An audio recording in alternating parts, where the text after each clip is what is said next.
الحمدللہ رب العالمین والصلاة والسلام علی اشرف الانبیاء والمرسلین۔ سامعین حضرات، السلام علیکم ورحمۃ اللہ وبرکاتہ۔ آج محرم الحرام کے حوالے سے چند باتیں آپ کی گوش گزار کر کے اجازت چاہوں گا۔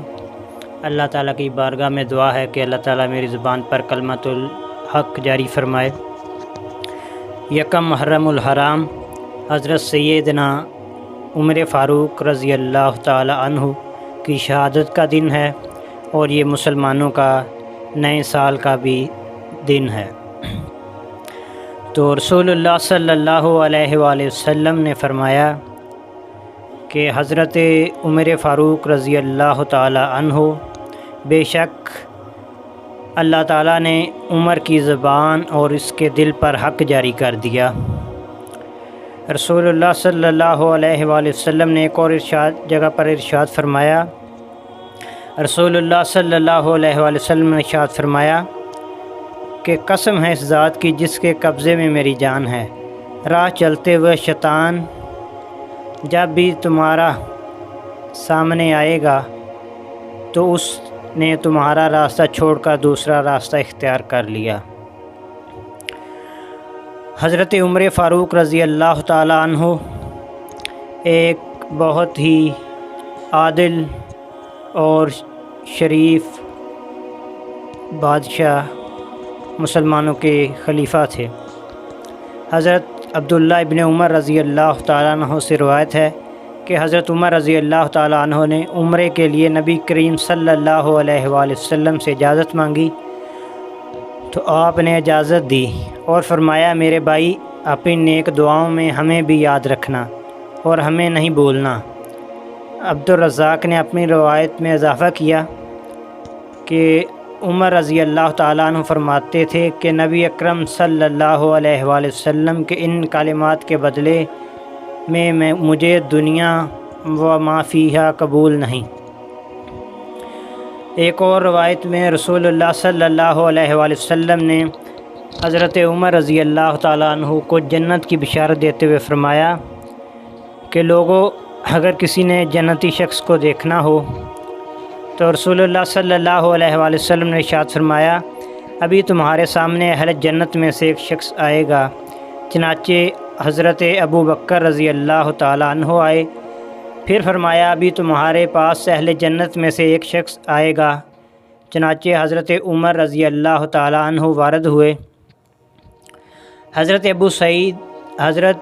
سعید بن زید بن عمر رضی اللہ تعالیٰ عنہ فرماتے ہیں کہ رسول اللہ صلی اللہ علیہ وآلہ وسلم نے فرمایا کہ 10 حضرات میں سے 10ویں تھے۔ آپ صلی اللہ علیہ وسلم نے فرمایا کہ ابو بکر جنت میں ہیں، عمر جنت میں ہے، عثمان جنت میں ہے، علی جنت میں ہے، طلحہ جنت میں ہے، سعد جنت میں ہے، زبیر جنت میں ہے اور عبد الرحمن جنت میں ہے۔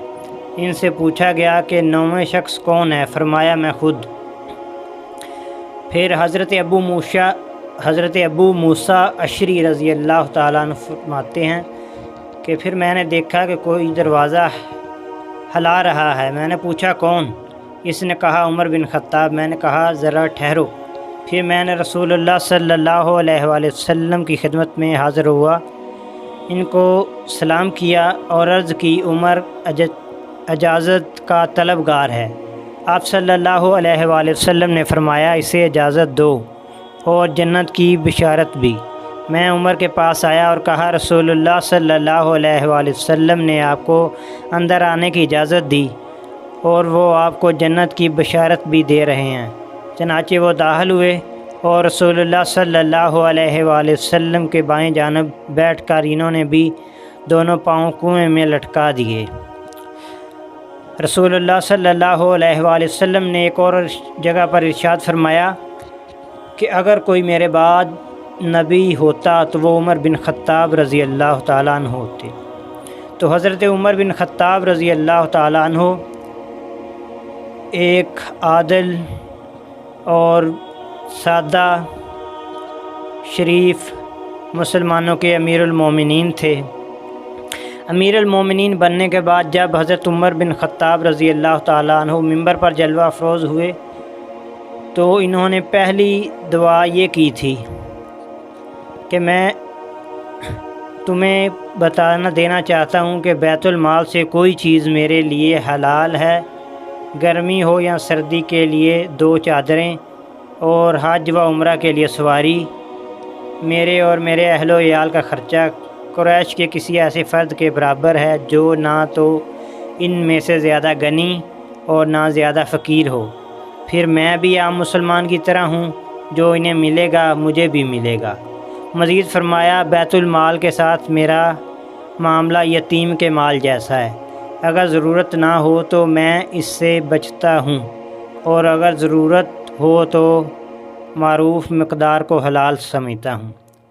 سرکاری دورے کے اخراجات حضرت عمر رضی اللہ تعالیٰ عنہ یعنی سے پوچھا گیا کہ اپنے سفر حج کے دوران ہم نے کتنی رقم خرچ کی، تو میں نے عرض کی 15 دینار۔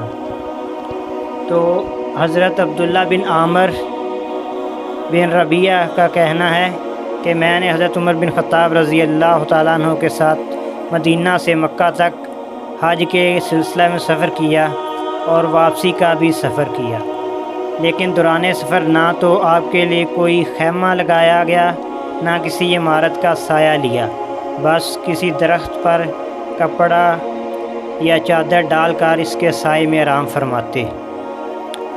یہ تھے حضرت عمر فاروق رضی اللہ تعالی عنہ، جن کی تقریباً 24 لاکھ مربع میل پر حکمرانی تھی اور اس قدر سادہ تھے، اور آج ہمارے حکمران اس قدر عیاشیوں کا سامان کر رہے ہیں کہ غریب کو